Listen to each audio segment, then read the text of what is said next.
You are currently the only person in this conference.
Good evening, everyone. आज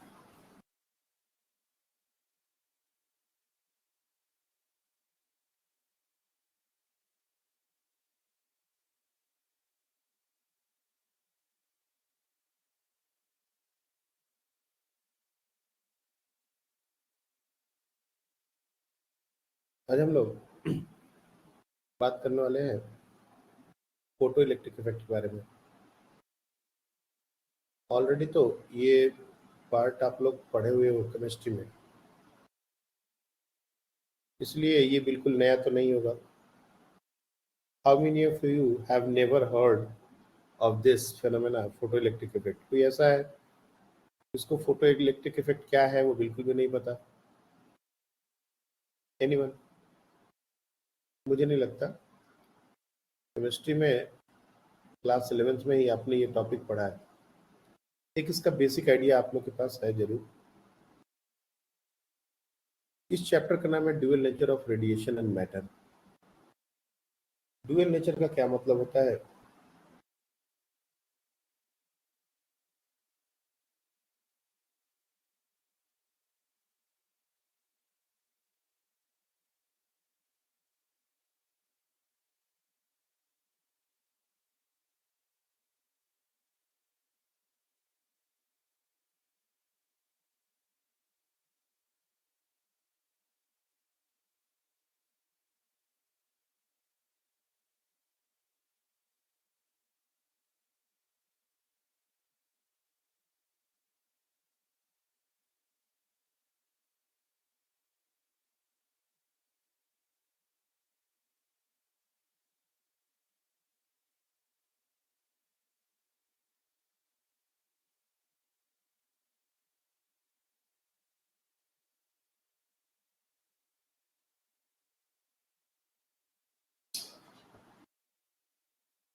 Dual nature means double character.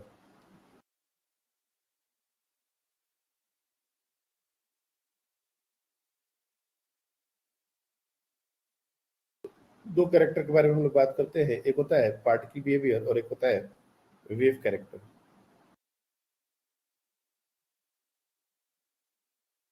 Wave character and particle behaviour.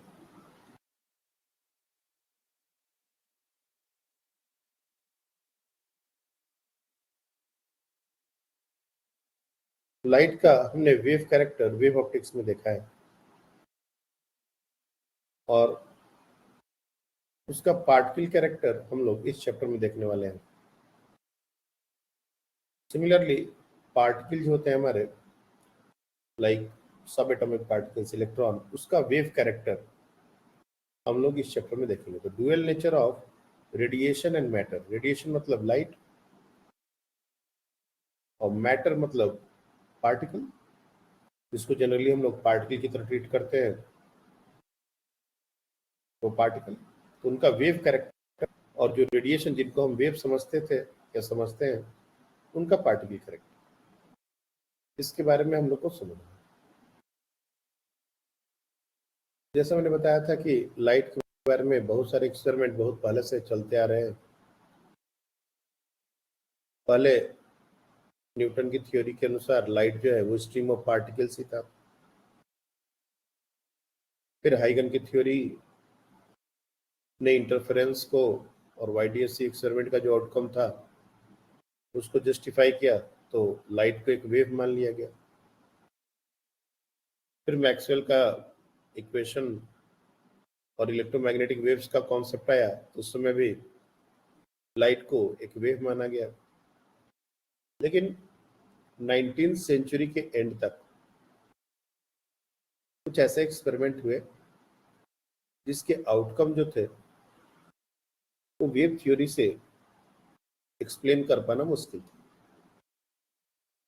और उसमें दो experiment जो थे जो हम लोग को पढ़ना है, वो है फोटो इलेक्ट्रिक इफेक्ट और एक है कॉम्पटन इफेक्ट। वैसे कॉम्पटन इफेक्ट बहुत ज़्यादा डिटेल में नहीं है, एक फॉर्मूला है जिससे हमारे क्वेश्चन बनते हैं। लेकिन फोटो इलेक्ट्रिक इफेक्ट काफ़ी डिटेल में है, तो इसको हमको अच्छे से समझना है। तो photoelectric effect and Compton effect are two experimental evidence which doesn't support wave theory of light। पहले तो हमको ये बात समझनी पड़ेगी,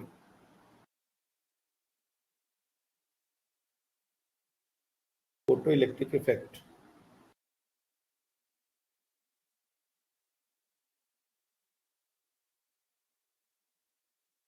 and Compton effect are two experimental outcome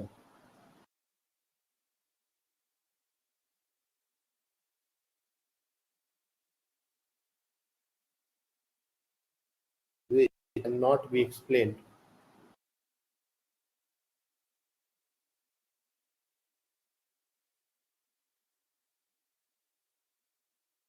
on the basis of wave theory of light।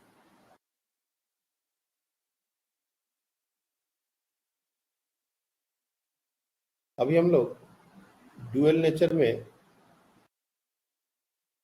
Wave का dual nature मतलब particle character of light, इसके बारे में बात कर रहे हैं। वेव कैरेक्टर ऑफ लाइट हमने ऑलरेडी देख लिया है, तब पिछले वाला chapter wave character of light के बारे में ही था। अब हम लोग पार्टिकल कैरेक्टर ऑफ लाइट के बारे में बात कर रहे हैं और दो फिनोमेना जो इस बात को सपोर्ट करते हैं वो है photo electric effect and Compton effect. Photo electric effect सबको पता है कि ये फिनोमेना ऐसा फिनोमेना है जिसमें अगर एक मेटल के ऊपर हम एक पर्टिकुलर फ्रीक्वेंसी की लाइट फॉल कराए, या उससे ज़्यादा फ्रीक्वेंसी की लाइट फॉल कराए, तो उससे जो इलेक्ट्रॉन होते हैं उससे इमिट होते हैं, इलेक्ट्रॉन का इजेक्शन होता है, और इसी फिनोमेना को हम लोग फोटो इलेक्ट्रिक इफेक्ट बोलते हैं। वैसे तो बहुत सारे तरीके हैं इलेक्ट्रॉन इमिशन के। लाइट गई क्या? एक है हमारा थर्मोआयनिक इमिशन, जिसमें हम लोग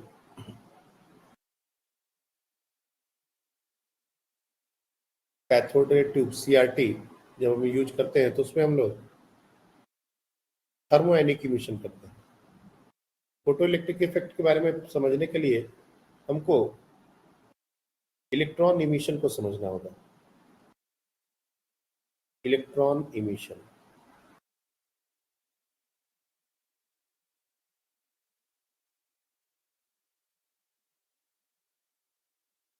जो हमारे मेटल होते हैं जिनके आउटर मोस्ट शेल में लूजली बाउंडेड इलेक्ट्रॉन होते हैं, उनको बाहर निकालने के बहुत सारे तरीके हैं। उनको आयोनाइज करने के, उनके इलेक्ट्रॉन को बाहर निकालने के देयर आर डिफरेंट वेज। एक तो है पहला, जिसको हम लोग बोलते हैं थर्मोआयनिक emission. Thermo ionic emission,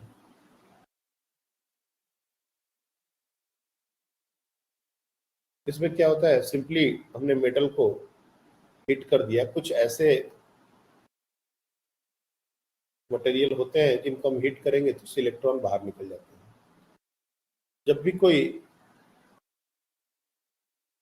filament, हमको इलेक्ट्रॉन गन की जरूरत होती है तो उसमें हम लोग इस तरह से एक फिलामेंट में करंट पास करके इसको हीट अप करते हैं और यहाँ से इलेक्ट्रॉन निकलने लगते हैं। ये थर्मोआयनिक इमिशन, टेम्परेचर बढ़ रहा है, इलेक्ट्रॉन निकल रहा है। एक होता है हमारा फील्ड इमिशन।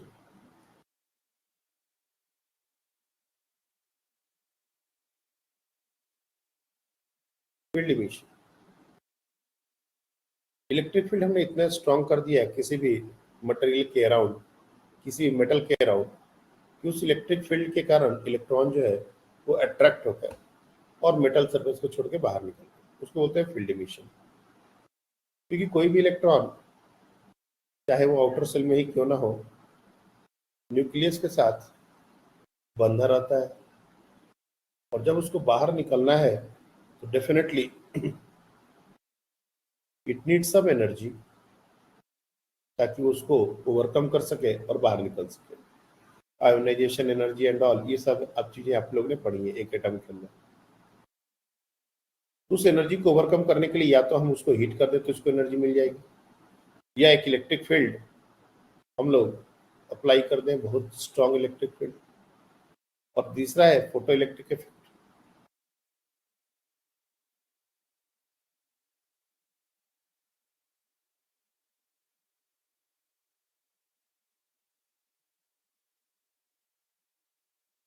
इसमें क्या होता है, what is photo electric effect? Formally define किया जाए, whenever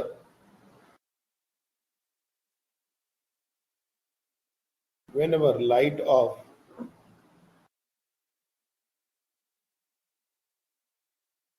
appropriate frequency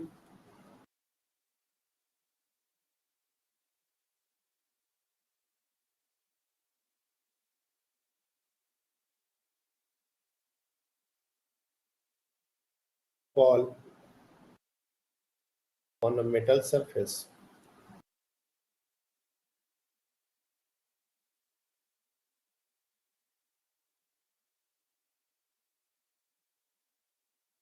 then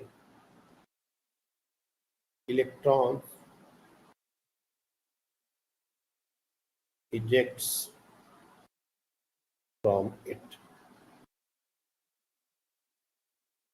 This phenomena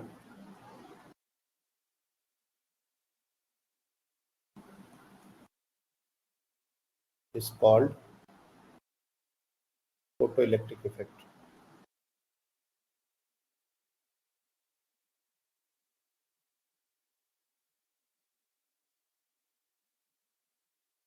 अब एक वर्ड है यहाँ पर एप्रोप्रिएट फ्रीक्वेंसी।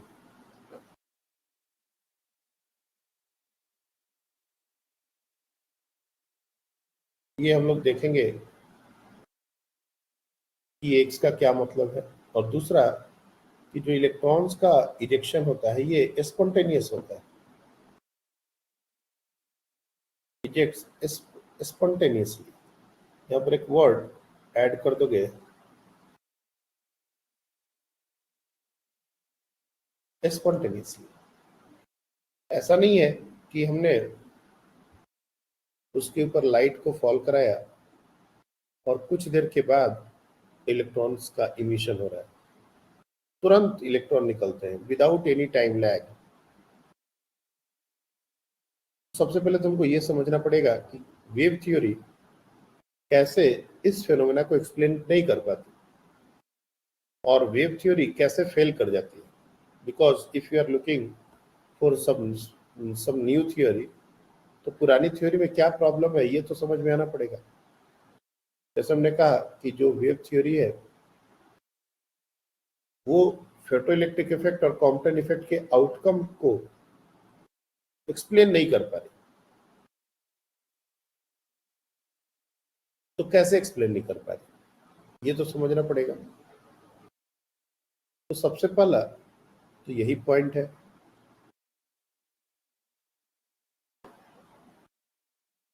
अब ऐसा समझो, how the wave theory fails to explain the photoelectric effect.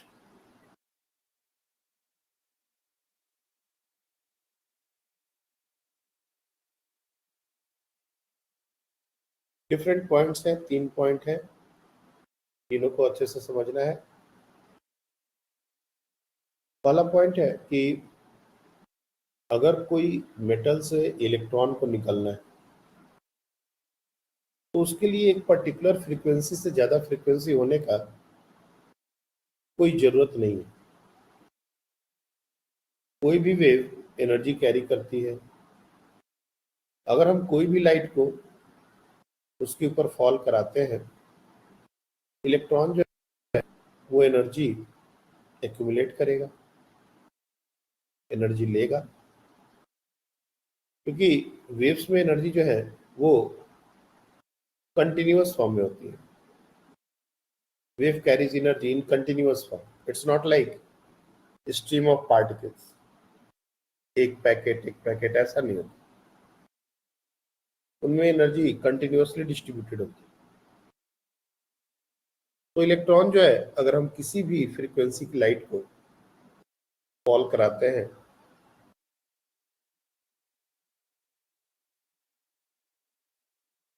तो कुछ देर के बाद इलेक्ट्रॉन एनर्जी एब्जॉर्ब करेगा।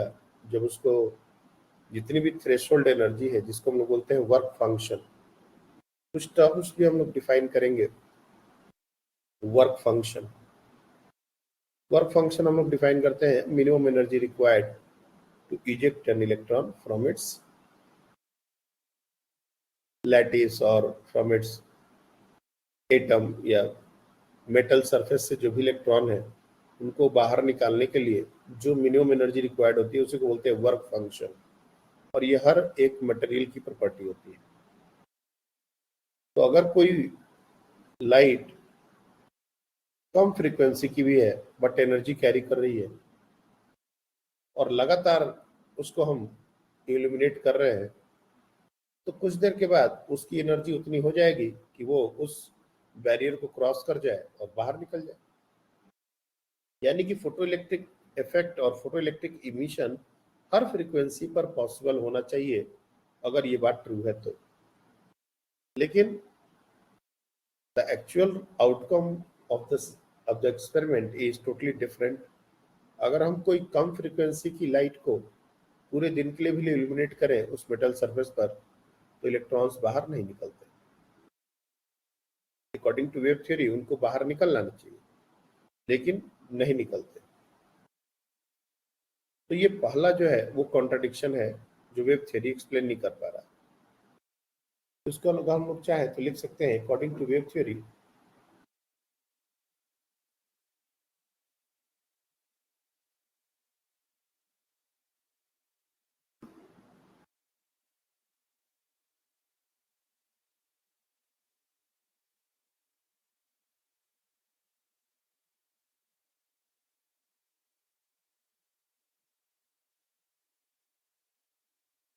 electron emission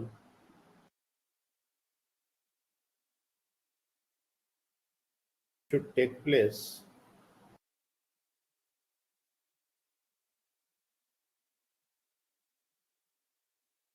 for all frequency of light.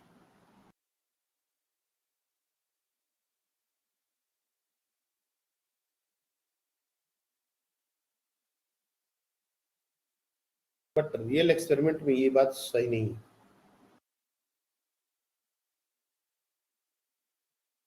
But in reality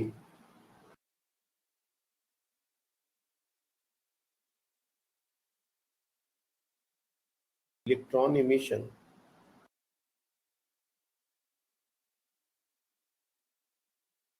happens above some frequency, और इस फ्रीक्वेंसी को हम लोग थ्रेशोल्ड फ्रीक्वेंसी बोलते हैं.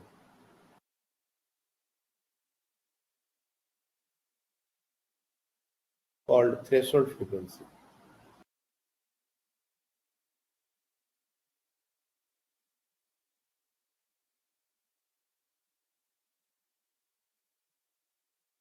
ये पहला ड्रॉबैक होगा. दूसरा, जैसा मैंने कहा, इलेक्ट्रॉन में जो एनर्जी जा रही है, अगर वेव के थ्रू जा रही है तो कंटिन्यूअस फॉर्म में जा रही है. तो जैसे हमने लाइट को फॉल कराया, इलेक्ट्रॉन को वो मिनिमम एनर्जी जितनी चाहिए, मतलब वर्क फंक्शन के बराबर का, उतनी एनर्जी तो लेने में थोड़ा टाइम लगेगा. हम लोग जब भी वेव में एनर्जी की बात करते हैं तो एनर्जी डेंसिटी की बात करते हैं, because energy distributed through out the wave. EM waves में भी हम लोग ने कभी भी टोटल एनर्जी की बात नहीं करी, हम लोगों ने एनर्जी डेंसिटी की बात करी है. अगर किसी मेटल सरफेस पर लाइट फॉल हो रही है तो एक सेकंड में कितनी लाइट फॉल हो रही है, उसमें कितनी एनर्जी है, हम इसकी बात करते हैं. हम टोटल एनर्जी कितनी फॉल हुई 1 घंटे में, 2 घंटे में, तब हमको वो टोटल 1 घंटे में जितना एनर्जी फॉल हो सबको काउंट करना पड़ेगा. तो this is like continuous thing. अगर कोई एनर्जी कंटिन्यूअस फॉर्म में सप्लाई की जा रही है तो इलेक्ट्रॉन एनर्जी लेगा और उसके बाद वो बाहर निकलेगा. तो there must be some time lag between the light falling and electron emission. लेकिन एक्चुअल एक्सपेरिमेंटल आउटकम में इलेक्ट्रॉन इमिशन इंस्टेंटेनियस होता है. There is no time lag appreciable, no time lag. जैसे ही लाइट को फॉल कराया वैसे इलेक्ट्रॉन बाहर निकले. तो according to wave theory,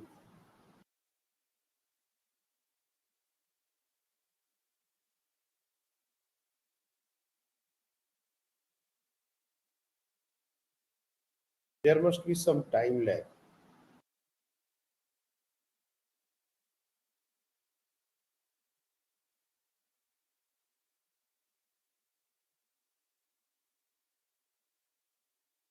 between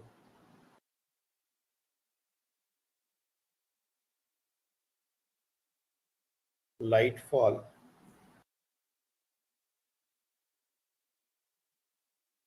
light falling and electron emission.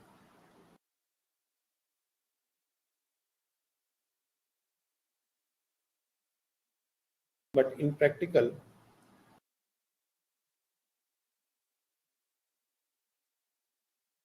there is no time lag.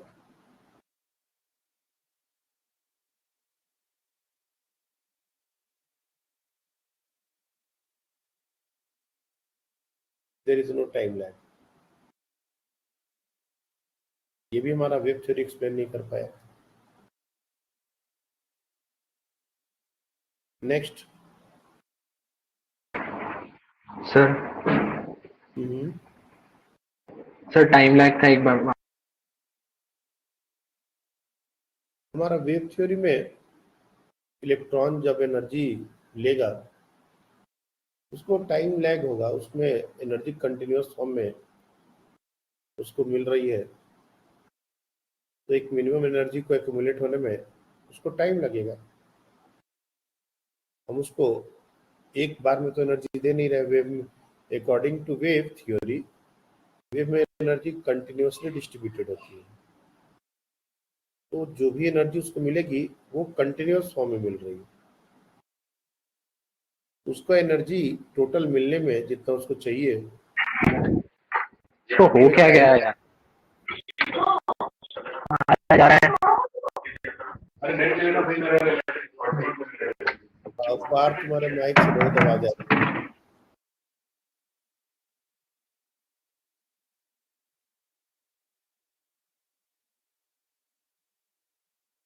Now the third part, and that is the most important one, कि जब हम इस इलेक्ट्रॉन को निकालते हैं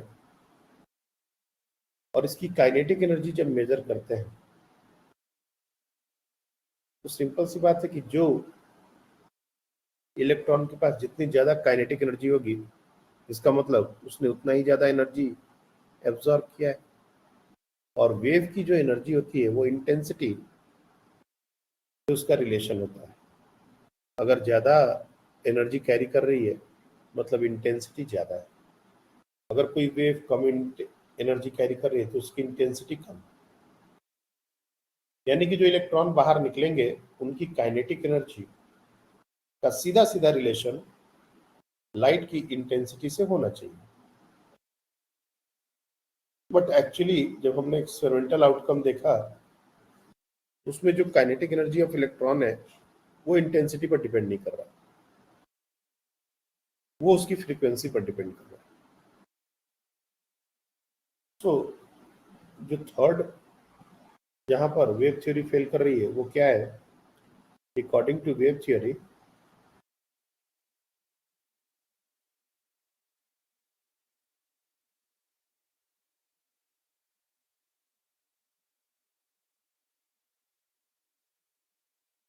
the kinetic energy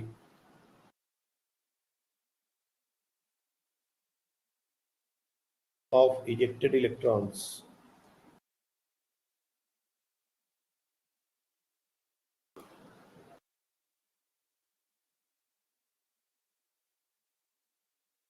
should depend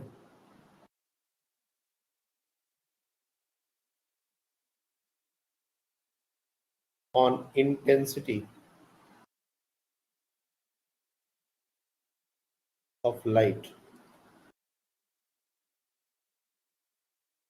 But in practical,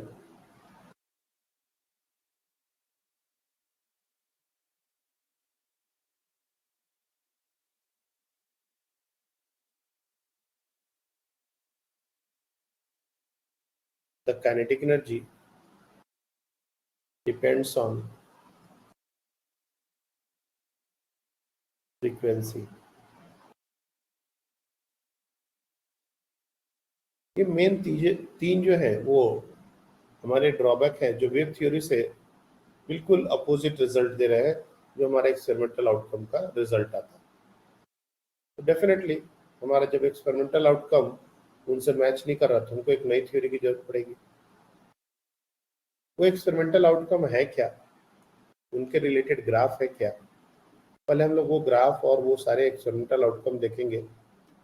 कुछ important terms हैं जिनको हम बार बार डिस्कस करने वाले हैं, उनको जानेंगे। और फिर एक थ्योरी जो इस सारे एक्सपेरिमेंटल आउटकम को सेटिस्फाई कर रही है उसको हम लोग समझने की कोशिश करेंगे। तो इन सारे ड्रॉबैक्स के बाद नई थ्योरी डेवलप हुई, लेकिन वो एक्सपेरिमेंटल आउटकम क्या है पहले वो समझते हैं। उसके पहले दो तीन टर्म्स जैसे वर्क फंक्शन।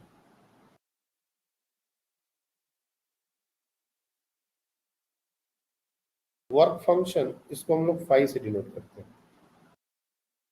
किसी भी मेटल के सरफेस से इलेक्ट्रॉन को निकालने के लिए जो मिनिमम एनर्जी होती है उसको बोलते हैं work function. It is the minimum required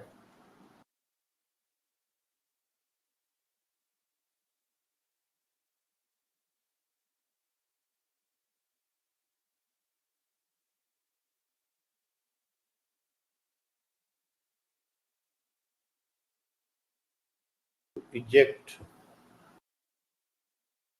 an electron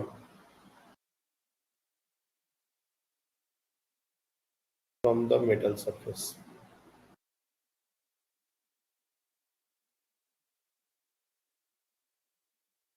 एक बात मैं यहाँ पर क्लियर कर दूं,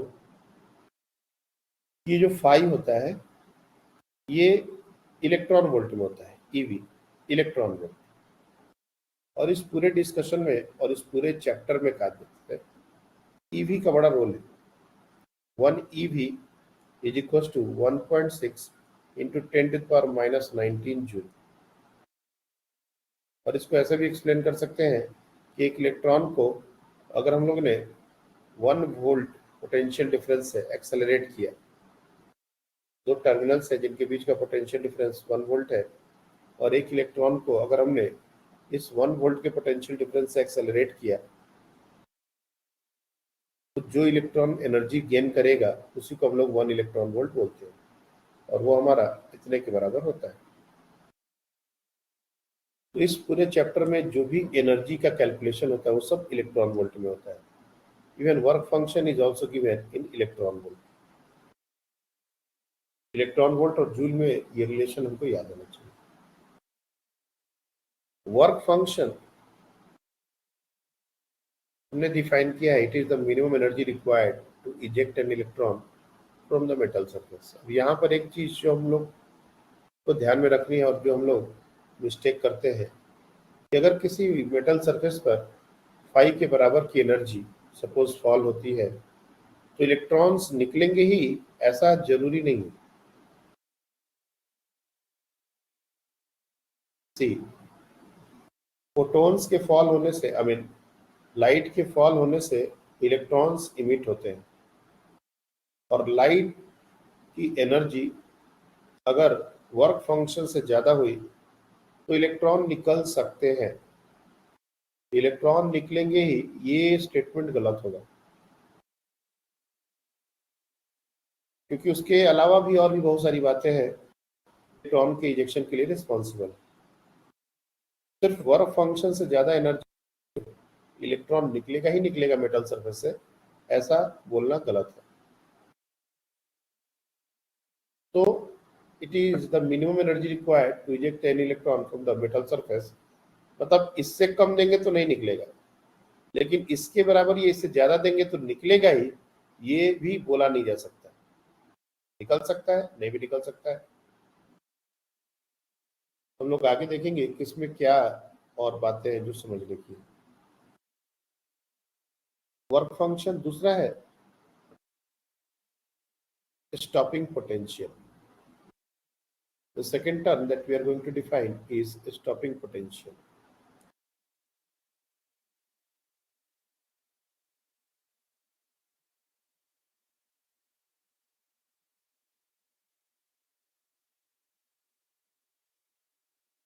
कोई भी फास्ट मूविंग इलेक्ट्रॉन अगर किसी काइनेटिक एनर्जी से मूव कर रहा है तो हम लोग क्या करते हैं, एक अपोजिट डायरेक्शन में फील्ड क्रिएट कर देते हैं, ताकि ये जो इलेक्ट्रॉन है, सॉरी, एक ऐसा फील्ड क्रिएट करते हैं जो कि इस इलेक्ट्रॉन के मूवमेंट का अपोज करे। जैसे यहाँ से प्लस और यहाँ से माइनस हमने क्रिएट किया है, तो इलेक्ट्रिक फील्ड का डायरेक्शन ऐसा होगा और इलेक्ट्रॉन के ऊपर फोर्स अपोजिट डायरेक्शन में लगेगा।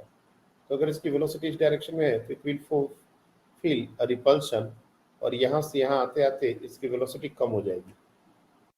अगर हम इस पोटेंशियल डिफरेंस को और इलेक्ट्रिक फील्ड को इतना मेंटेन करें कि इलेक्ट्रॉन को यहाँ से यहाँ आते आते इसकी काइनेटिक एनर्जी पूरी की पूरी जीरो हो जाए, तो इस पोटेंशियल को हम लोग बोलते हैं स्टॉपिंग पोटेंशियल। अगर एक इलेक्ट्रॉन कुछ काइनेटिक एनर्जी लेके जा रहा हो और हमको उसको स्टॉप करना हो, उसके लिए मिनिमम पोटेंशियल डिफरेंस कितना अप्लाई करना पड़ेगा, इसको बोला जाता है स्टॉपिंग पोटेंशियल। तो स्टॉपिंग पोटेंशियल को अगर हमको डिफाइन करना हो तो हम लोग डिफाइन कर सकते हैं, it is the minimum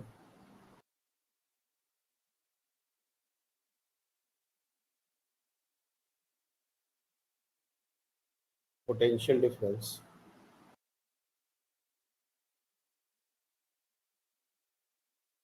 required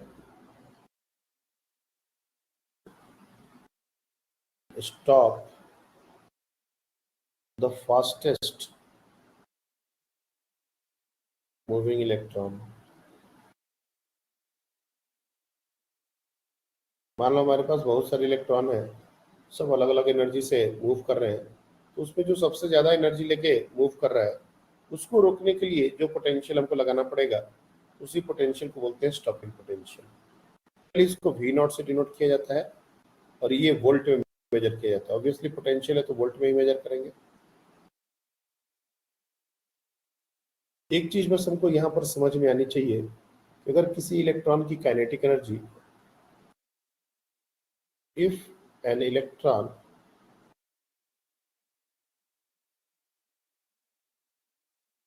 has kinetic energy 5 electron volt, अगर 5 इलेक्ट्रॉन वोल्ट की काइनेटिक एनर्जी है, दिस मीन्स स्टॉपिंग पोटेंशियल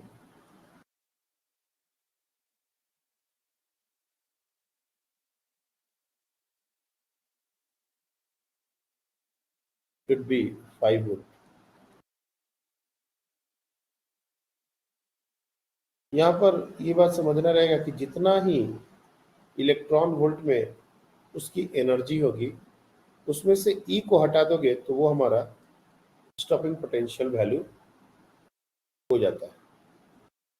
कैसे? वही बात है, इलेक्ट्रॉन को वी वोल्ट से एक्सेलरेट करेंगे और वी वोल्ट से अगर उसको वी वोल्ट के पोटेंशियल डिफरेंस से मूव करेंगे तो जैसा गेन इन काइनेटिक एनर्जी वैसे ही लूज इन काइनेटिक एनर्जी। अब उसकी काइनेटिक एनर्जी 5 इलेक्ट्रॉन वोल्ट है, फाइनली 0 हो गई, तो जो लूज हुआ कितना पोटेंशियल डिफरेंस प्रोवाइड कर रहे हैं उसमें? 5 वोल्ट। पहले उसको एक्सेलरेट करने के लिए जैसा लगा रहे थे, उसको रोकने के लिए उसके अपोजिट डायरेक्शन में लगाना पड़ेगा। जैसे यहाँ पर इलेक्ट्रॉन को हम इधर से इधर भेज रहे थे, तो यहाँ पर इलेक्ट्रॉन एक्सेलरेट हो रहा है। अब हम इलेक्ट्रॉन को एक्चुअली वो इधर जा रहा है, अब उसके अपोजिट डायरेक्शन में फोर्स लगाने के लिए ऐसा पोटेंशियल लगाए ताकि वो उसका अपोज करे, तो यहाँ पर स्टॉप हो रहा है। तो कॉन्सेप्ट सेम है इलेक्ट्रॉन वोल्ट का और स्टॉपिंग पोटेंशियल का। यहाँ पर बस हमारा समझने का फर्क है, एक में काइनेटिक एनर्जी है ही नहीं, हम उसको वी वोल्ट से एक्सेलरेट किए तो कितनी काइनेटिक एनर्जी? 1 इलेक्ट्रॉन। और एक में वो already 5 electron volt kinetic energy लेके आ रहा है, हम उसको फाइनली रोक रहे हैं, तो उसके लिए कितना पोटेंशियल अप्लाई कर रहे हैं? 5 वोल्ट। बस पोलैरिटी अपोजिट होनी चाहिए। तीसरा जो टर्म है वो है इंटेंसिटी एंड फ्रीक्वेंसी। ये दोनों टर्म थोड़े अलग हैं। इंटेंसिटी एंड फ्रीक्वेंसी, ये दोनों वेव की कैरेक्टरिस्टिक है एक तरीके से। अगर हमारा सोर्स, कोई भी एक सोर्स है और वेव जनरेट कर रहा है, और जो रिसीवर है या ऑब्जर्वर है वो रेस्ट में है और सोर्स भी रेस्ट में है, there is no relative motion between source and observer.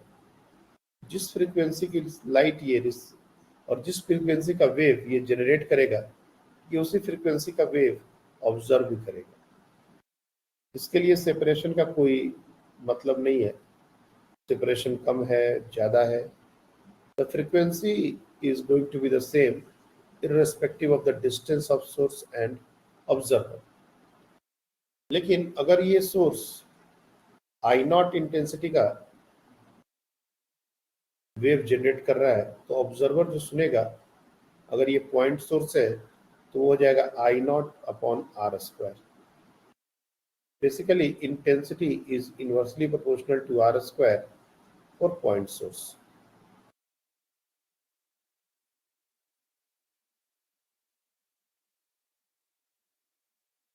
तो इंटेंसिटी और फ्रीक्वेंसी ये दोनों अलग अलग क्वांटिटी है।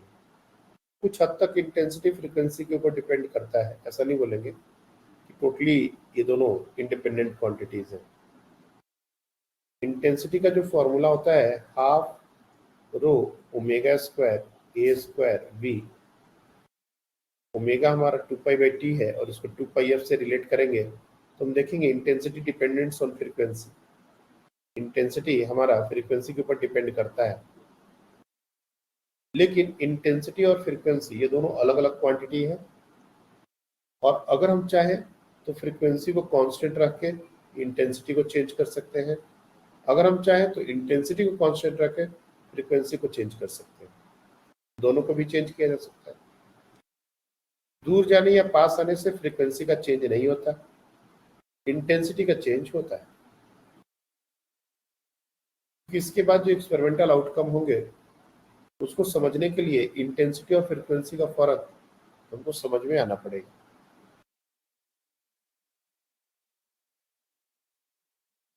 इस पूरे एक्सपेरिमेंट को करने के लिए जो सेटअप हम लोग बनाते हैं, एक्सपेरिमेंटल सेटअप, वो कैसा है?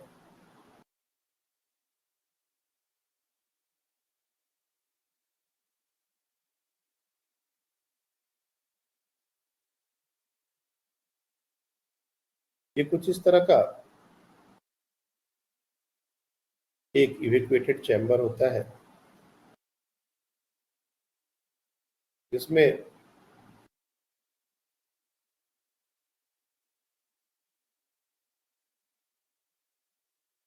एक मेटल सरफेस है जिसके ऊपर एक सोर्स से हम लोग रेडिएशन को कॉल करा रहे हैं और यहाँ पर एक कलेक्टर, जो इलेक्ट्रॉन यहाँ से निकलेगा उसको कलेक्ट करने के लिए एक कलेक्टर लगा हुआ है और एक very sensitive ammeter micro ampere का हमने इसको सीरीज में कनेक्ट किया है। और ये वो टर्मिनल्स हैं जहाँ एक टॉगल स्विच हमने लगा रखा है।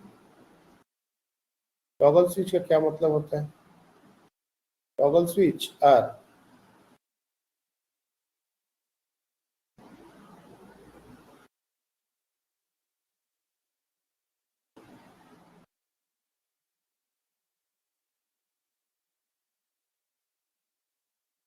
कुछ इस तरीके का ये हमारा सेटअप है और यहाँ पर जो स्विच लगे होते हैं इनको बोला जाता है टॉगल स्विच।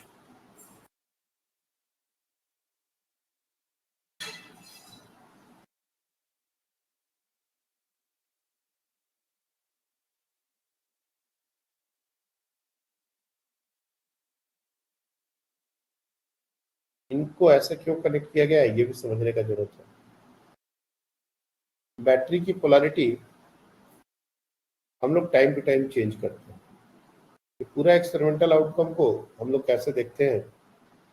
सबसे पहले तो हम इस दोनों को डायरेक्टली कनेक्ट कर देते हैं बिना किसी सोर्स के। कोई सोर्स नहीं लगाया, डायरेक्टली कनेक्ट कर दिया और लाइट को एप्रोप्रिएट फ्रीक्वेंसी जो भी चाहिए उससे ज़्यादा फ्रीक्वेंसी से फॉल कराया। ऑब्वियस सी बात है कि फोटो इलेक्ट्रिक इफेक्ट फेनोमेना को होने के लिए हमको एक और टर्म डिफाइन करना चाहिए था, थ्रेशोल्ड फ्रीक्वेंसी। तो वो छूट गया, वो बाद में डिफाइन कर देंगे। थ्रेशोल्ड फ्रीक्वेंसी एक मिनिमम फ्रीक्वेंसी जो रिक्वायर्ड होती है फोटो इलेक्ट्रिक इमिशन के लिए, उसको बोलते हैं थ्रेशोल्ड फ्रीक्वेंसी। यहाँ पर लिख ही लो, इसकी बार बार जरूरत पड़ेगी।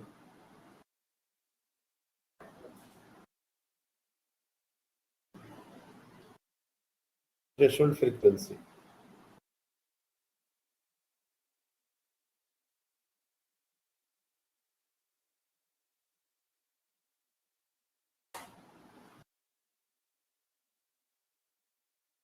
इसको एफ नॉट या फिर न्यू नॉट इससे डिनोट करते हैं। It is the minimum frequency of light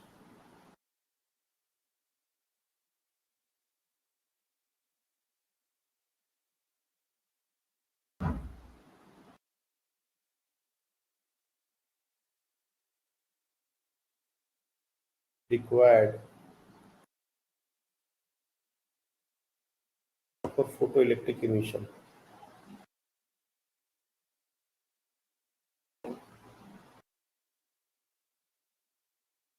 यानी कि हमको फोटो इलेक्ट्रिक इमिशन कराना है तो हमको इंश्योर करना है कि जो भी लाइट फॉल हो रही है, ये जो सोर्स है जिससे जो भी लाइट निकल रही है उसकी फ्रीक्वेंसी इससे ज़्यादा हो। इससे कम होगा तो कुछ भी होगा ही नहीं, तो पूरा एक्सपेरिमेंट का कोई मतलब नहीं बनेगा। इसलिए पूरे time we are ensuring that this source is emitting light of frequency greater than threshold frequency. इसी एजम्पशन के साथ ये सारा एक्सपेरिमेंटल हम लोग सेटअप बनाए हैं और इसको कंटिन्यू कर रहे हैं। तो सबसे पहला जो जैसे ये कनेक्ट कर दिया गया, एक तो तरीका ये है। दूसरा तरीका ये है कि इसको डायरेक्टली इसके साथ ऐसे और इसको ऐसे ऐसे कनेक्ट कर दिया गया। जब इसको ऐसे करेंगे तो बेसिकली ये जो मेटल सरफेस है ये नेगेटिव टर्मिनल बन जाएगा और ये पॉजिटिव टर्मिनल बन जाएगा। और इसी एक्सपेरिमेंट के दौरान जब हम इसको ऐसे कनेक्ट कर देंगे डायरेक्ट, तो ये हमारा प्लस बन जाएगा और ये हमारा माइनस बन जाएगा। ये दोनों तरीके से इस एक्सपेरिमेंट को करते हैं। ऐसा नहीं है कि पूरे टाइम मेटल जो है वो हमेशा पॉजिटिव टर्मिनल पर ही रहने वाला है। और ये जो कलेक्टर है इसको बोलते हैं collector terminal. This terminal is called collector.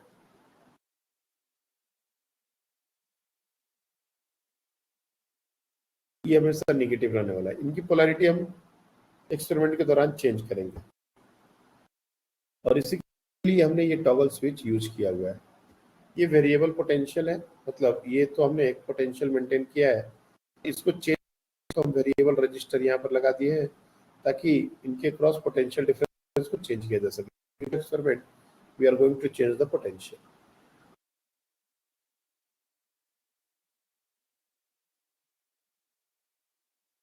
पहला एक्सपेरिमेंट जो है वो बिल्कुल सिंपल तरीके से हम लोग ने डायरेक्टली इसको कनेक्ट कर दिया। We have directly connected it, light को फॉल कराया और हमने फ्रीक्वेंसी को चेंज नहीं किया, सिर्फ और सिर्फ इंटेंसिटी को चेंज किया। We are increasing the intensity of light.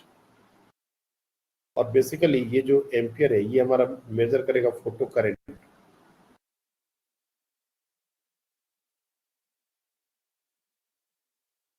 जो भी इलेक्ट्रॉन इस मेटल सरफेस से निकलेंगे वो अपनी काइनेटिक एनर्जी के कारण इस टर्मिनल पर पहुंचेंगे, फिर इस सर्किट से वो मूव करते हुए वापस से मेटल के पास पहुंच जाएंगे, फिर यहाँ से निकलेंगे, फिर इस तरह से ये प्रोसेस चलता रहेगा।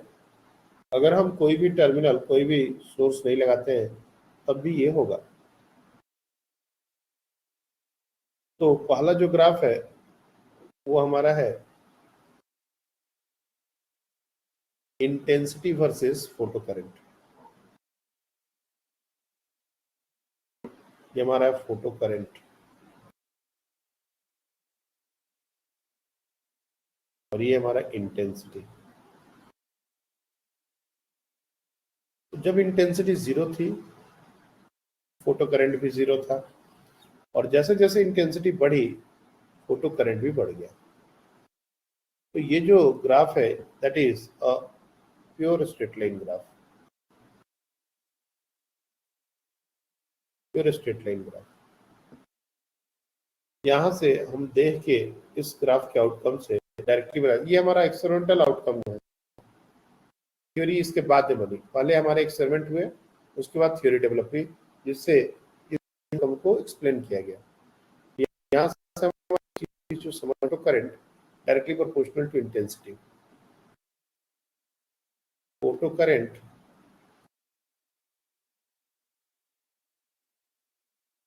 Directly proportional to intensity.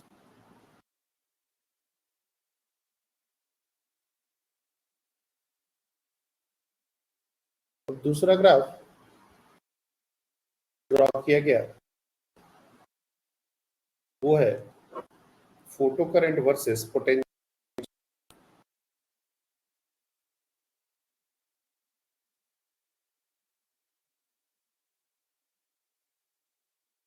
Y axis में करंट ही है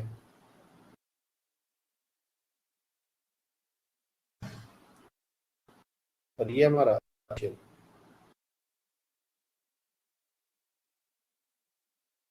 लेकिन इसमें दो साइड है, पॉजिटिव साइड भी और नेगेटिव साइड भी। ये पॉजिटिव और नेगेटिव का क्या फंडा है और ये ग्राफ दो साइड कैसे हम लोग दिखाते हैं, इसको समझने का जरूरत है। जैसे मैंने कहा कि अगर हम कोई भी पोटेंशियल न लगाएं और अप्रोप्रिएट फ्रीक्वेंसी से ज़्यादा फ्रीक्वेंसी की लाइट को फॉल कराएं, उसका इंटेंसिटी भी नॉन जीरो हो, तो हमारा करंट फ्लो होता है, there will be a current. और अगर हम पोटेंशियल अप्लाई करते हैं, नाउ कैसे पोटेंशियल अप्लाई करेंगे? तो एक पोटेंशियल है, जैसे ब्लू कलर में हमने जो दिखाया है कि इस मेटल को निगेटिव और इस कलेक्टर को पॉजिटिव रखा है। इसको रखने से क्या होगा कि जो भी इलेक्ट्रॉन यहाँ पर निकल रहे हैं वो सारे के सारे इलेक्ट्रॉन इस कलेक्टर के पास आ जाएंगे, ताकि अगर कोई इलेक्ट्रॉन खुद से अपनी काइनेटिक एनर्जी से यहाँ पर नहीं पहुंच पा रहा तो उसको एक इलेक्ट्रिक फील्ड का सपोर्ट मिल जाएगा। ये जो माइनस और प्लस पोलैरिटी हमने मेंटेन की है, उसके कारण एक इलेक्ट्रिक फील्ड इस डायरेक्शन में सेटअप होगा, और ये इलेक्ट्रिक फील्ड डेफिनेटली सपोर्ट करने वाला है इलेक्ट्रॉन के मूवमेंट को। जो भी इलेक्ट्रॉन वहां पर नहीं खुद से पहुंच पा रहे थे, सबको वहां पर पहुंचाने के लिए अगर हमने एक पोटेंशियल पोलैरिटी लगाई है, तो देखेंगे कि फोटो करंट जो है वो इंक्रीज करता है।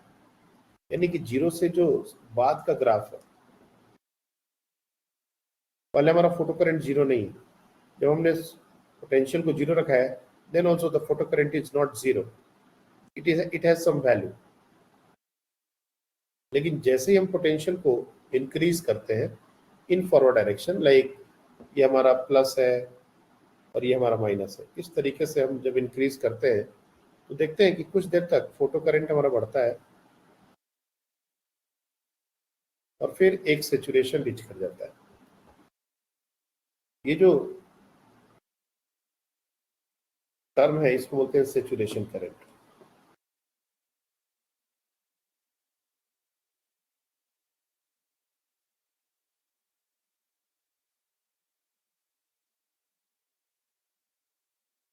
तो हमारा फोटो करंट जब हमने अप्लाइड पोटेंशियल को जीरो लगा था तब भी जीरो नहीं था,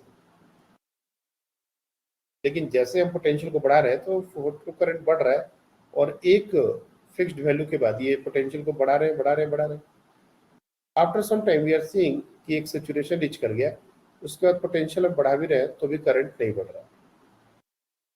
अब हमने पोलैरिटी को रिवर्स किया। नाउ हम लोग ने अब मेटल को प्लस करके यहाँ इसको नेगेटिव किया। ये क्यों किया जाता है? ये किया जाता है फास्टेस्ट इलेक्ट्रॉन की काइनेटिक एनर्जी को समझने के लिए। जो भी इलेक्ट्रॉन यहाँ से निकले हैं, अगर हमने कोई पोलैरिटी नहीं दी, कोई पोलैरिटी नहीं दी, तो खुद से चल के यहाँ तक जा रहे हैं। अगर हमने इसको प्लस कर दिया और इसको माइनस कर दिया तो इलेक्ट्रिक फील्ड इनके मूवमेंट को सपोर्ट करने वाला है, तो इनका मूवमेंट यहाँ से यहाँ जाने में सपोर्ट हो रहा है। लेकिन अगर हमने पोलैरिटी को कुछ इस तरीके से मेंटेन किया, समथिंग लाइक दिस, तो ये इस तरह से एक इलेक्ट्रिक फील्ड सेटअप करेंगे, और ये जो इलेक्ट्रॉन है इसके मूवमेंट का पोजीशन है। और हमको ये पोटेंशियल तब तक बढ़ाते रहना है जब तक कि इस एमीटर की रीडिंग जीरो ना हो। हम देखेंगे कि हम ये पोटेंशियल नहीं भी लगाएंगे तब भी एमीटर रीड कर रहा है। जैसे जैसे हम ये पोटेंशियल पोलैरिटी इस तरह की मेंटेन करेंगे, और उसके लिए क्या करना पड़ेगा, जब इसको पॉजिटिव करना है तो डायरेक्टली इसको इसके साथ कनेक्ट कर दिया जाए, डायरेक्टली इसको इसके साथ कनेक्ट कर दिया जाए तो ये प्लस हो जाएगा, ये माइनस हो जाएगा। इसके पहले कनेक्शन हमने ये और ऐसे किया था, अभी हमने डायरेक्ट कनेक्शन कर दिया। टॉगल स्विच का यही फंक्शन है, एक टर्मिनल की हमेशा पॉजिटिव पोलैरिटी और एक टर्मिनल की हमेशा नेगेटिव पोलैरिटी, ये हम मेंटेन नहीं करते। We change the polarity during the experiment. हमने क्या किया, हमने मेटल को पॉजिटिव और कलेक्टर को नेगेटिव टर्मिनल मेंटेन किया, और पोटेंशियल को फिर से बढ़ाया, क्योंकि करंट जीरो नहीं हो रहा था। करंट तुरंत से जीरो नहीं होगा, क्योंकि कुछ इलेक्ट्रॉन के पास इतनी ज़्यादा एनर्जी है कि वो तब भी चले जाएंगे। फिर हमने पोटेंशियल को बढ़ाया, कुछ इलेक्ट्रॉन रुक गए, लेकिन अभी सारे इलेक्ट्रॉन नहीं रुक रहे हैं। फिर हमने और बढ़ाया, तो जो ये हम लोग पोलैरिटी अपोजिट करके बढ़ा रहे हैं उसको हम लोग बैकवर्ड डायरेक्शन में ड्रॉ करते हैं। जो ग्राफ आया वो कुछ ऐसा आया।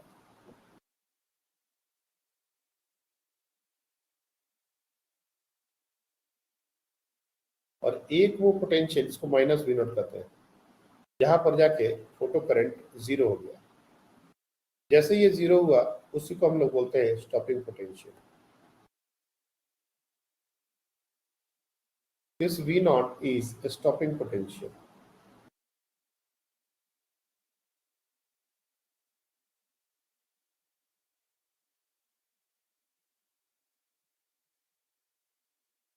ये कंप्लीट एक्सपेरिमेंटल ग्राफ हुआ किसी पर्टिकुलर इंटेंसिटी के लिए, किसी पर्टिकुलर फ्रीक्वेंसी के लिए। सपोज इस ग्राफ को हमने कोई इंटेंसिटी आई नॉट और फ्रीक्वेंसी न्यू नॉट इसके लिए ड्रॉ किया है। अब हम लोग इंटेंसिटी को भी बढ़ा सकते हैं और फ्रीक्वेंसी को भी बढ़ा सकते हैं, इंटेंसिटी को भी घटा सकते हैं, फ्रीक्वेंसी को भी घटा सकते हैं, लेकिन हम ये इंश्योर करेंगे कि फ्रीक्वेंसी थ्रेशोल्ड फ्रीक्वेंसी से कम ना हो। ये एक सैंपल आउटकम है किसी भी ग्राफ का, किसी भी एक्सपेरिमेंटल आउटकम का। जब हम लोग किसी भी आई इंटेंसिटी की लाइट और आई नॉट इंटेंसिटी की लाइट और न्यू नॉट फ्रीक्वेंसी की मेटल सरफेस पर थ्रो करते हैं और किस तरह से पोलैरिटी को प्लस माइनस करके ये पूरा ग्राफ हम लोग। तो सबसे पहले तो ये ग्राफ कैसे ड्रॉ होता है और इस ग्राफ का प्लस वाला जो पार्ट है वो क्या सिग्निफाई कर रहा है और निगेटिव वाला पार्ट क्या सिग्निफाई कर रहा है, क्या ये समझ आ रहा है सबको?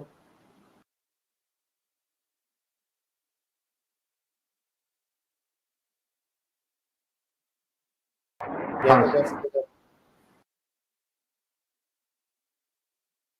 अब हम लोग ने क्या किया, हम लोग ने फ्रीक्वेंसी को कांस्टेंट रखा और इंटेंसिटी को चेंज किया। वो कैसे कर सकते हैं? हम क्या करेंगे, सोर्स जो है उसको थोड़ा दूर नजदीक पास नजदीक ला देंगे तो इंटेंसिटी बढ़ जाएगी, दूर लेके चले जाएंगे इंटेंसिटी घट जाएगी। तो बेसिकली सोर्स को हमने सेम ही रखा है तो फ्रीक्वेंसी चेंज नहीं हो रही, लेकिन हम इसको नजदीक ला रहे हैं, पास लेके दूर लेके जा रहे हैं। उससे क्या हो रहा है, इंटेंसिटी जो लाइट की है जो इस मेटल सरफेस पर फॉल हो रही है वो चेंज हो रही है। और उसके बेसिस पर तीन अलग अलग 2, 3, 4 जो भी हमने एक एक्सपेरिमेंटल ग्राफ ड्रॉ किया और वो ग्राफ कैसा है उसको फिर से हम लोग को ड्रॉ करना पड़ेगा। The graph will be of similar nature उसका सिमिलर होगा।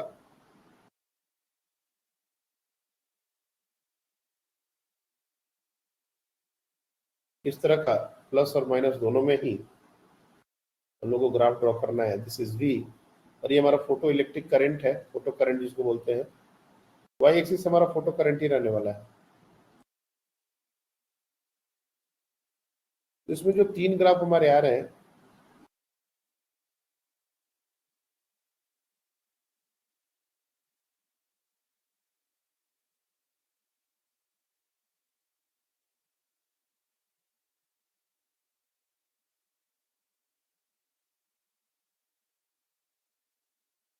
कुछ इस तरह के ग्राफ हमको मिल रहे हैं।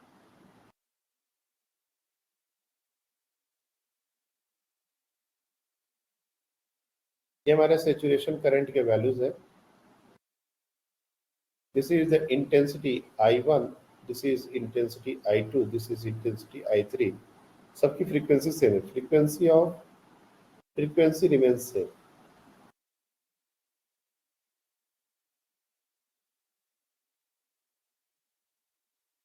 और इंटेंसिटी हमने चेंज की है और more precisely I1 is greater then I2 is greater then I3। ये इंटेंसिटी का रिलेशन है। हम देख रहे हैं जो सेचुरेशन करंट है I1, I2, I3, ये डायरेक्टली हमारा इंटेंसिटी के साथ इसका रिलेशन है। जितनी ज्यादा इंटेंसिटी है उतना ही ज्यादा सेचुरेशन करंट है। और फ्रीक्वेंसी का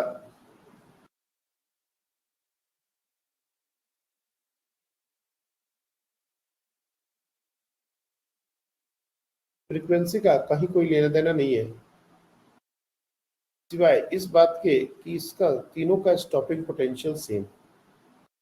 जब हमने बैकवर्ड डायरेक्शन में तीनों इंटेंसिटीज के लिए जब ग्राफ ड्रॉ की तो तीनों एक ही पॉइंट पर आके मीट कर रहे हैं। दो बातें तो यहां से क्लियर हो गई, जो भी एक्सपेरिमेंटल आउटकम है उससे दो बातें हमारी क्लियर हैं। क्या क्या? Saturation current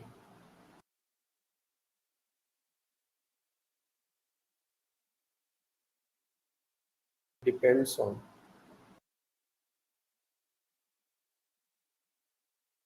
intensity,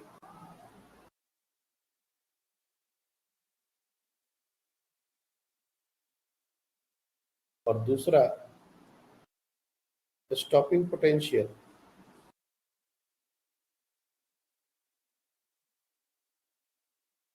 depends on frequency of light and not intensity of light.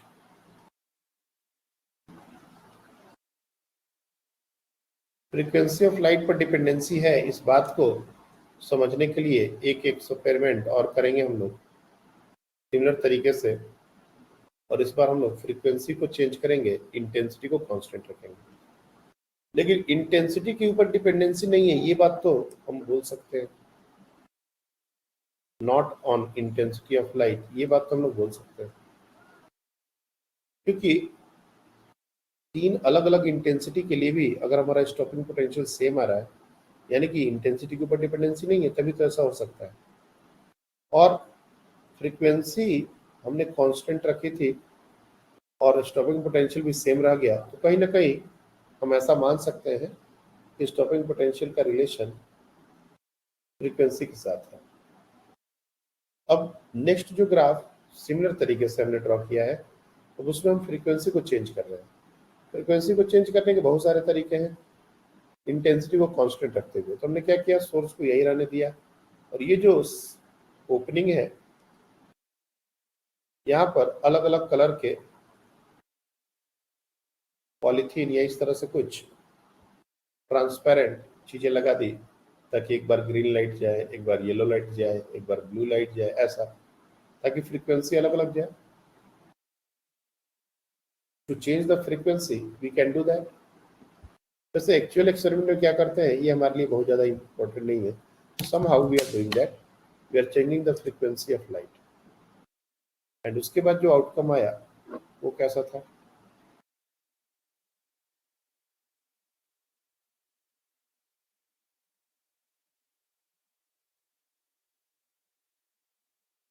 This is again photocurrent,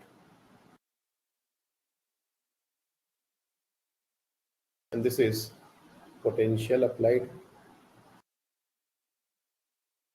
तो यहाँ पर जो ग्राफ आए तो देखो कैसे है।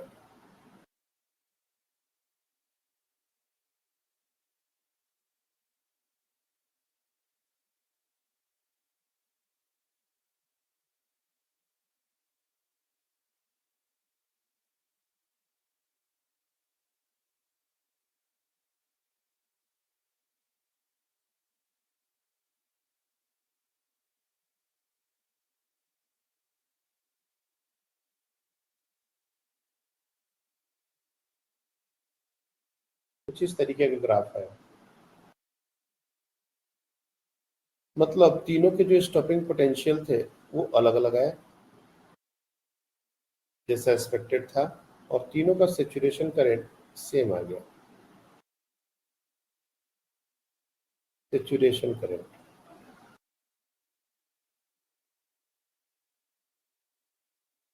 और ये हमारे स्टॉपिंग पोटेंशियल, इसकी फ्रीक्वेंसी में ले लेता हूँ ν1, इसकी फ्रीक्वेंसी ν2 और इसकी फ्रीक्वेंसी ν, और इनमें क्या रिलेशन है? तो ν1 is greater than ν2 is greater than ν3। ये हमारा -V1 -V2 -V3, माइनस को सिर्फ इग्नोर कर दिया जाए क्योंकि माइनस सिर्फ पोलैरिटी के कारण आया है। तो सबसे ज्यादा स्टॉपिंग पोटेंशियल ν1 वाले फ्रीक्वेंसी के लिए देना पड़ा। उसके बाद जो फ्रीक्वेंसी आई वो हमारी ν2 है। तो जितनी ज्यादा फ्रीक्वेंसी उतना ही ज्यादा स्टॉपिंग पोटेंशियल अपने को को प्रोवाइड करना पड़ रहा है। इसका सीधा सीधा मतलब यही है कि stopping potential depends on frequency of light, ये हमारा कंफर्म हो गया। और saturation current depends on intensity, इस बात की भी पुष्टि हो गई। तो जो यहाँ पर हमने आउटकम लिखा था इस एक्सपेरिमेंट से, वो भी हमारा जस्टिफाइड हो गया, क्लियर हो गया। अब ये हमारे एक्सपेरिमेंटल आउटकम है, और वेव थ्योरी कैसे फेल हो रही है ये हमने पहले ही देख लिया है। तो इसके बाद इस एक्सपेरिमेंटल आउटकम को जस्टिफाई करने के लिए photon theory of light I. Einstein ने इस एक्सपेरिमेंट को पार्टिकल बिहेवियर ऑफ लाइट से एक्सप्लेन किया कि light is a stream of particles, और जो एनर्जी है वो बल्कि कंटिन्यूअस फॉर्म में नहीं, बल्कि पैकेट्स ऑफ एनर्जी के फॉर्म में फॉल हो रही है।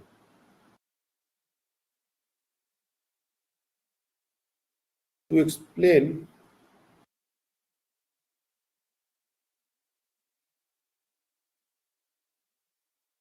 द एक्सपेरिमेंटल आउटकम,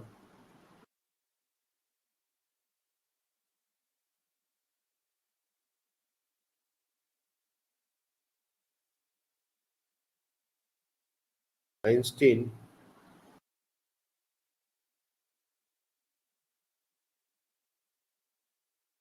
suggested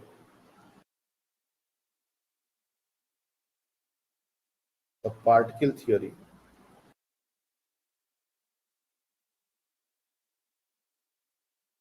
तो लोग बोलते हैं फोटोन थ्योरी ऑफ लाइट।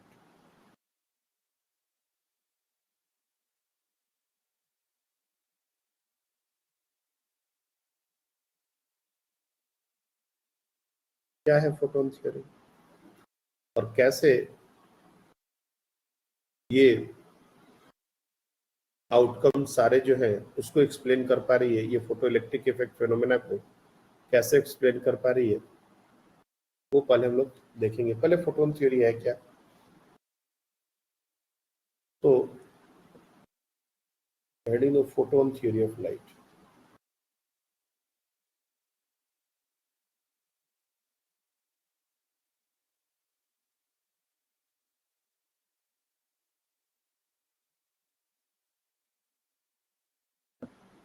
का पहला ही स्टेटमेंट है कि light is a stream of particles,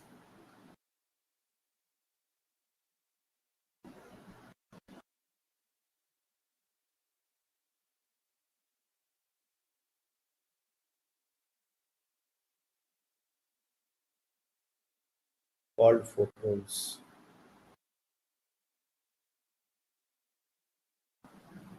carrying energy and momentum।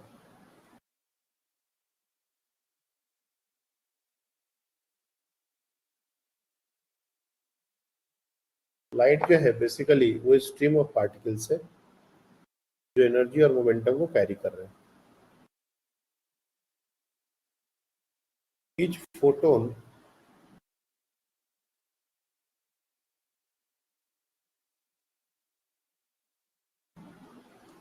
Carry energy E is equals to h nu और hc by lambda।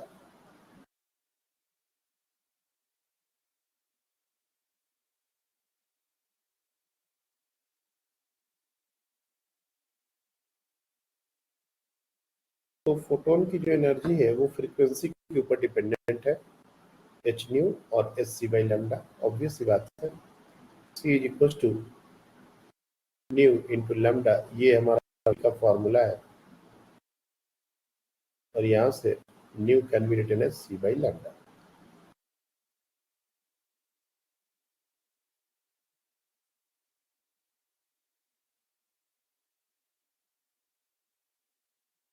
C by lambda.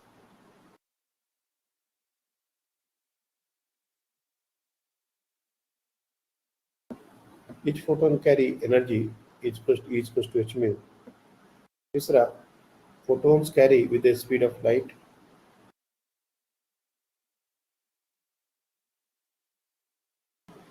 Photons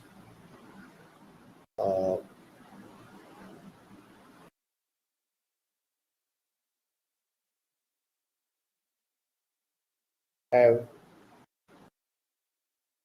or photons move in the speed of light. ऐसा लिखो. Photons travel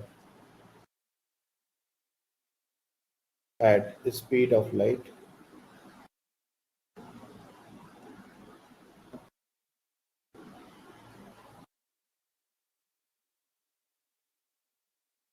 चौथा, intensity means the number of photons falling per unit time.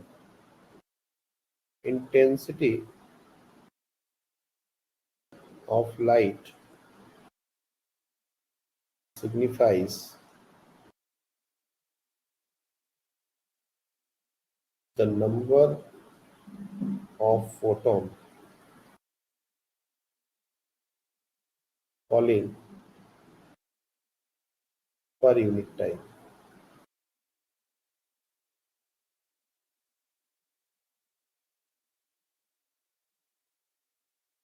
जैसे ज्यादा intensity of light, light की intensity ज्यादा है मतलब ज्यादा फोटॉन्स फॉल हो रहे पर सेकेंड. लाइट की इंटेंसिटी अगर कम है तो कम फोटॉन्स फॉल हो रहे पर सेकेंड. लेकिन हर फोटोन यही एनर्जी कैरी कर रहा है, ये बात है. हर फोटोन की जो स्पीड है वो c के बराबर है और ये डिस्क्रीट चंक्स में एनर्जी को कैरी कर रहा है, स्ट्रीम ऑफ पार्टिकल. अब कुछ और बातें हैं जो हम लोग डी ब्रोगली हाइपोथेसिस के बाद भी समझेंगे. पहले इस थ्योरी से कैसे ये सारा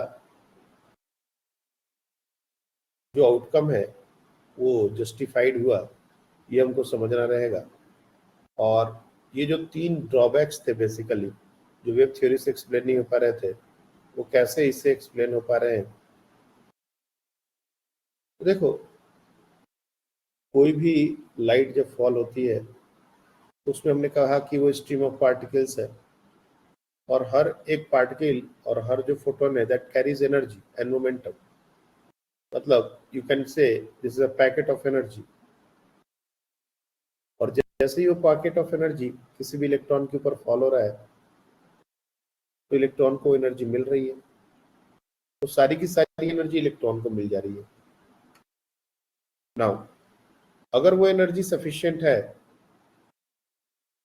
जो मिनिमम एनर्जी उसको चाहिए बाहर निकलने के लिए वर्क फंक्शन, उससे ज्यादा है, तो देयर इज ए पॉसिबिलिटी कि वो इलेक्ट्रॉन जो है वो बाहर निकल जाएगा उतनी एनर्जी लूज करके. लेकिन अगर उससे कम है तो इलेक्ट्रॉन नहीं निकल पाएगा. एक बार में एक इलेक्ट्रॉन एक ही फोटोन की एनर्जी रिसीव कर सकता है. It doesn't going to happen that one photon is shared by 2 electrons or 2 photons is taken by 1 electron. इसको हम लोग बहुत सारे एनालॉजी से अलग अलग समझ सकते हैं. जैसे क्लास में बहुत सारे बच्चे हैं, या टिकट काउंटर वाला जो एग्जांपल है वो बेस्ट वर्क करता है. और मूवी थिएटर में टिकट काउंटर पर बहुत सारी भीड़ लगी हुई है. हम लोग 200 रुपए की टिकट है और हम लोग ने 250 रुपए या सोचो 300 रुपए को देना शुरू कर दिया.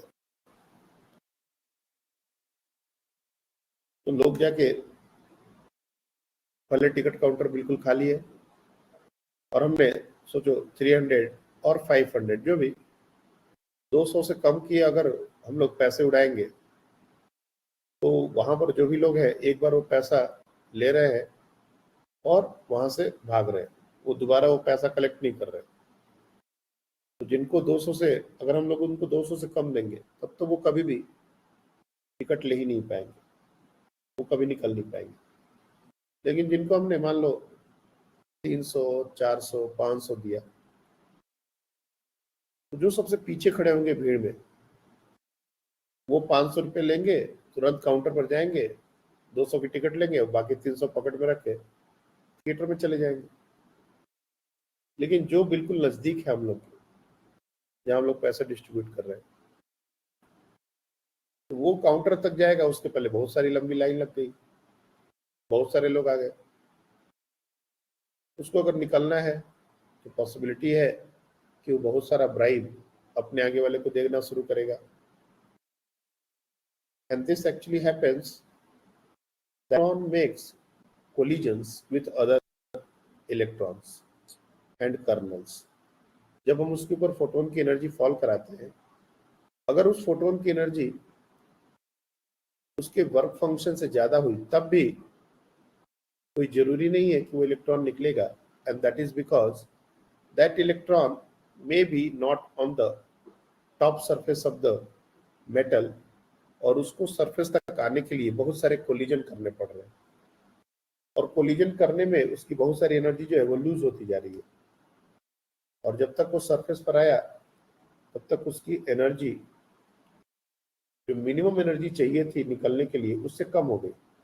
सपोज एक बंदा टिकट काउंटर पर आने के लिए 50-50 रुपए, 20-20 रुपए अपने आगे वाले को घूस खिलाता गया, और जब तक वो काउंटर पर आया तब तक उसके पास 180 रुपए बचे, और टिकट ये 200 रुपए की। तो उसको हमने 500 पे किया, बावजूद इसके वो टिकट नहीं ले पाएगा, वो बाहर नहीं निकल पाएगा। तो ये चीज हम लोग को समझना जरूरी है कि इलेक्ट्रॉन को वर्क फंक्शन से ज्यादा एनर्जी देने पर वो निकलेंगे ही, ये बात सही नहीं है। This is not always true.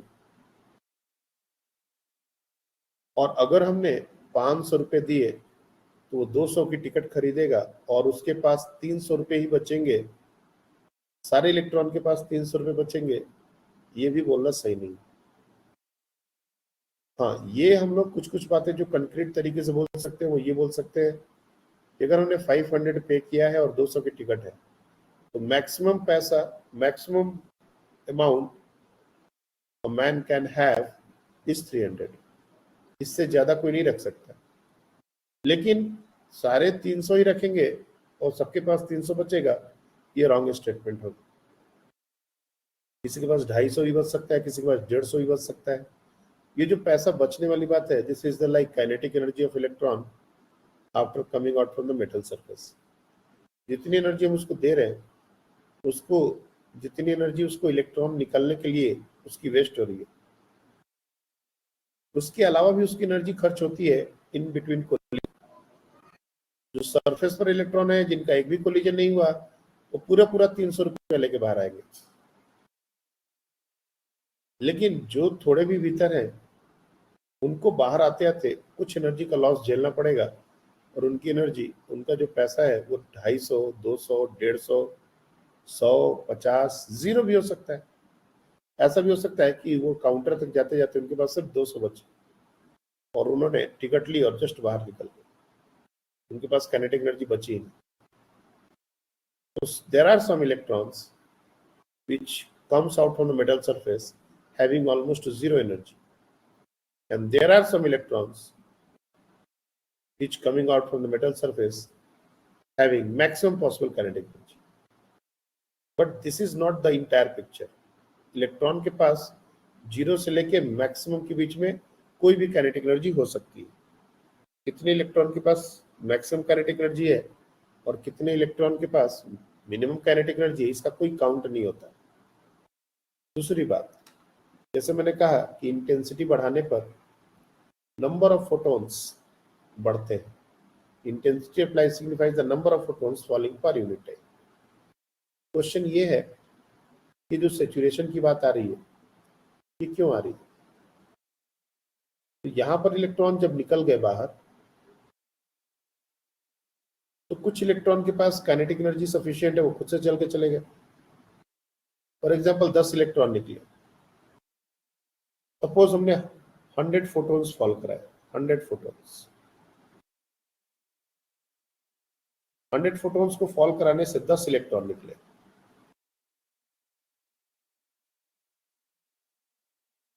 सौ निकलने चाहिए थे, लेकिन 90 नहीं निकल पाए because of collision and lose. 10 electron निकले, लेकिन 10 के पास बराबर काइनेटिक एनर्जी नहीं है। एक दो के पास, जिसके पास सबसे ज्यादा थी, वो खुद से चल के चले गए। कुछ बिल्कुल जीरो एनर्जी लेके यहीं पर पड़े हुए हैं, जस्ट निकल गए, और कुछ के पास एनर्जी है वो यहां तक आए, अब इनको आगे जाने की एनर्जी नहीं है। जैसे ही हम पोटेंशियल प्रोवाइड करते हैं प्लस माइनस, तो ये जितने भी इलेक्ट्रॉन्स जो निकल चुके हैं ये खींचे चले जाते हैं। प्रॉब्लम ये है कि जितने इलेक्ट्रॉन्स पर सेकंड निकल रहे हैं उतने ही इलेक्ट्रॉन इस कलेक्टर के पास पहुंचेंगे, उससे ज्यादा तो नहीं पहुंचेंगे, उससे ज्यादा तो पहुंचेंगे नहीं। 10 इलेक्ट्रॉन अगर पर सेकंड निकल रहे हैं तो यहाँ पर 10 इलेक्ट्रॉन से ज्यादा तो नहीं पहुंचेंगे कभी, चाहे हम कितना भी पोटेंशियल लगा दें। That's why a saturation comes in the graph, कि यहाँ से यहाँ तक वो जो इलेक्ट्रॉन नहीं पहुंच पा रहे थे उसके कारण फोटो करंट हमारा बढ़ रहा था।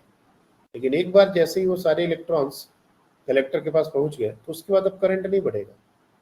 जो 10 इलेक्ट्रॉन निकल रहे थे वो तो फिक्स्ड है, उनको हमने खींच के अगर पहुंचा दिया तो उसके बाद करंट क्यों बढ़ेगा।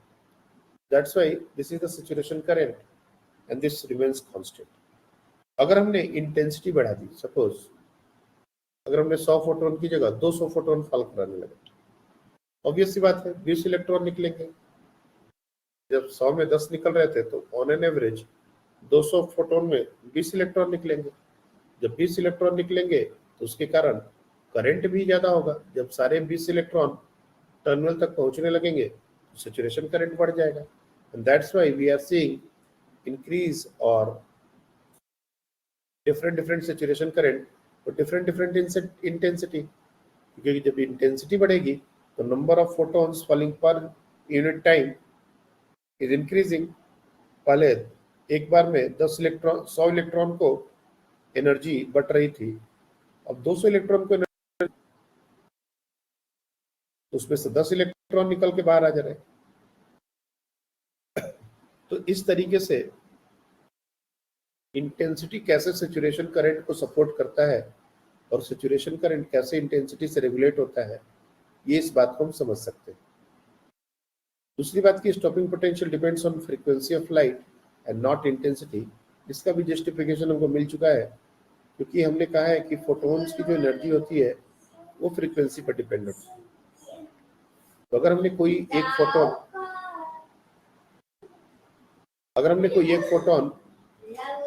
फॉल करा, फोटोन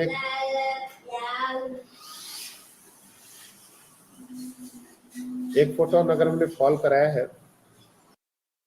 उसकी जो एनर्जी है वो पूरी इलेक्ट्रॉन को मिली। अब उसमें से जो एनर्जी उसको बाहर निकलने के लिए चाहिए थी, अगर उसको माइनस कर दे तो जो बची हुई एनर्जी है वो उसकी काइनेटिक एनर्जी होगी।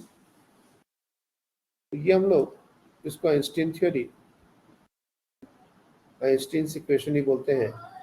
जो maximum kinetic energy of electrons और फोटो इलेक्ट्रॉन्स जो होते हैं वो होते हैं h nu minus phi naught. Phi naught is the work function of metal surface.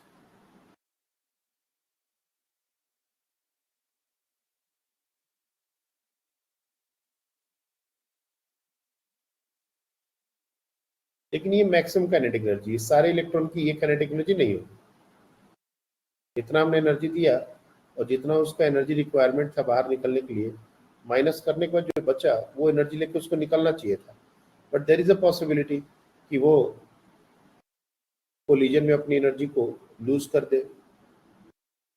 और जब हम स्टॉपिंग पोटेंशियल लगाते हैं तो what we can do, what we are doing actually, we are stopping this maximum kinetic energy electrons. That means अगर इसको हम लोग ई वी नॉट, जो स्टॉपिंग पोटेंशियल अगर वी नॉट है तो इसको लिख सकते हैं माइनस फाई नॉट, क्योंकि maximum kinetic energy is e V naught. V naught is the stopping potential, मैं लिख देता हूँ V naught is stopping potential.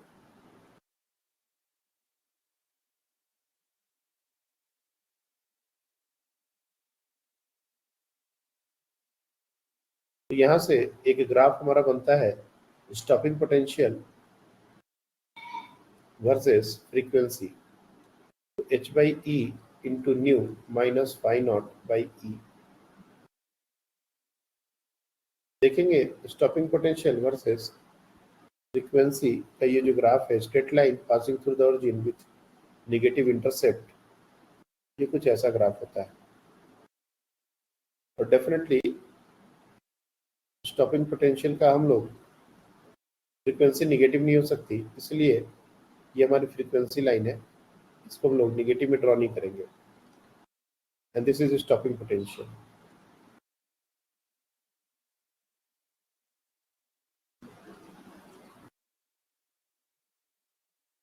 Positive slope, negative intercept, the graph would be something like this.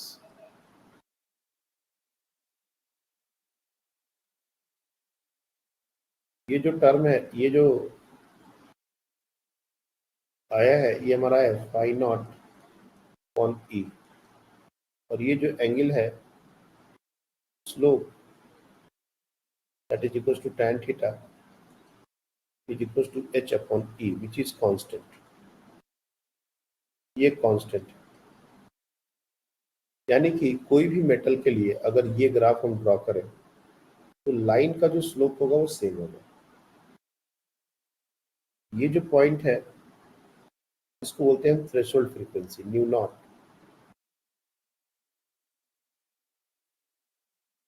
Threshold frequency,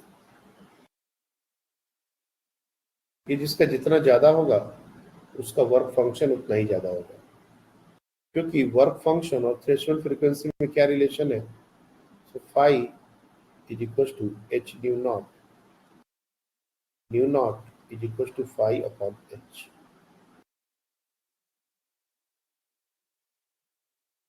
तो threshold frequency जितना ज्यादा work function उतना ज्यादा, threshold frequency जितनी कम वर्क फंक्शन उतना ही कम। अगर हम लोग 2-3 मेटल के लिए इस ग्राफ को ड्रॉ करें, क्योंकि ये सब क्वेश्चन में आता है, तो याद रखना कि सारे ग्राफ पैरेलल होंगे।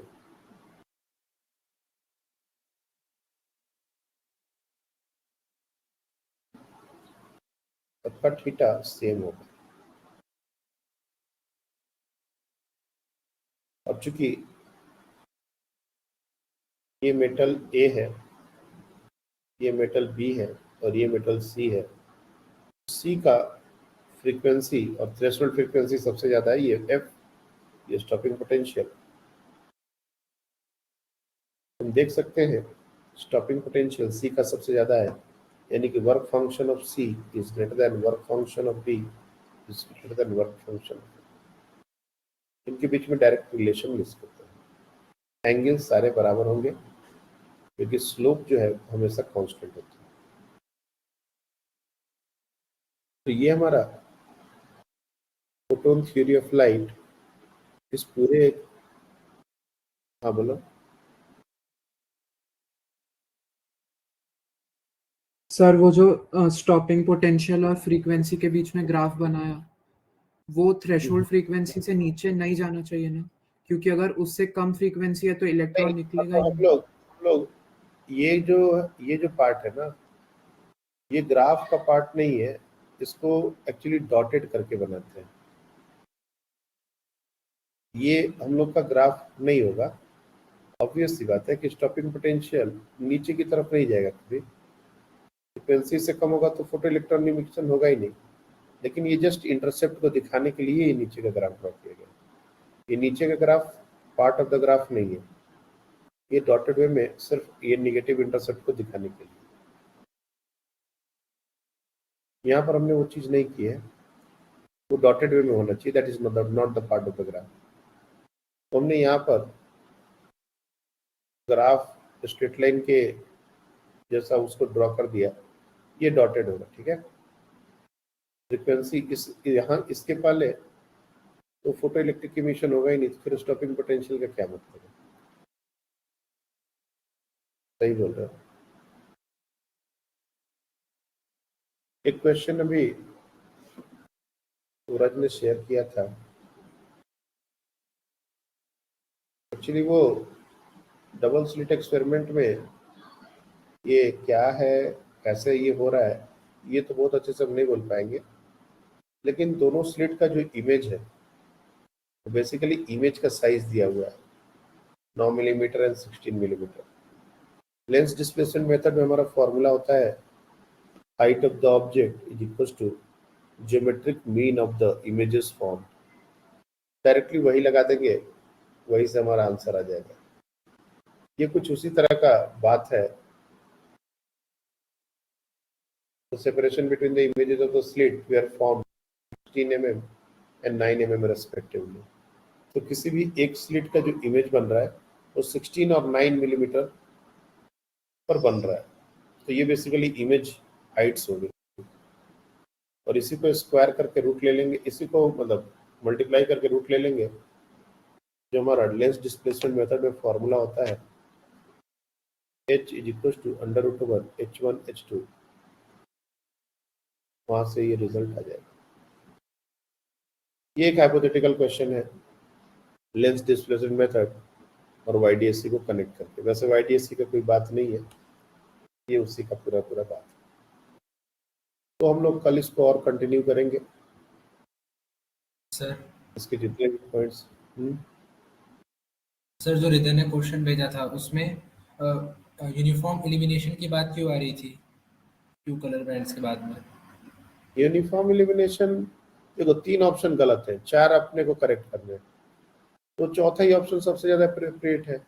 यूनिफॉर्म एलिमिनेशन की बात इसलिए है क्योंकि अलग अलग कलर के लिए अलग अलग मैक्सिमा का पोजीशन बनेगा, तो कुछ तो एलसीएम लेंगे तो कुछ तो सुपर इम्पोज भी करेंगे ना। किसी का मैक्सिमा, किसी का थर्ड मैक्सिमा, किसी का 5वां मैक्सिमा सुपर इम्पोज कर जाएगा।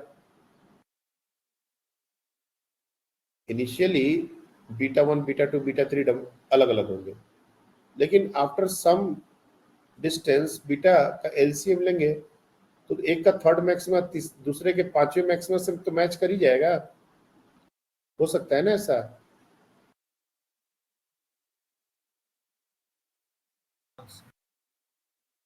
इसीलिए जब हम सेंट्रल मैक्सिमा से दूर जाएंगे तो ओवरलैपिंग की पॉसिबिलिटी होगी।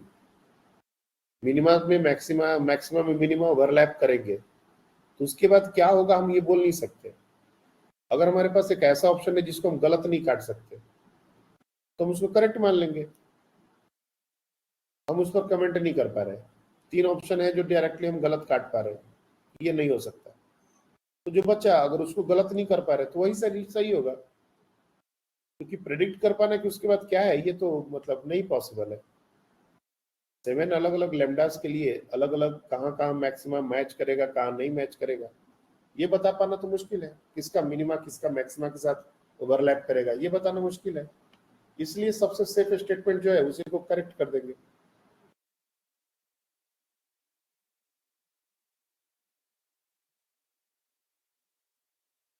ठीक है ना?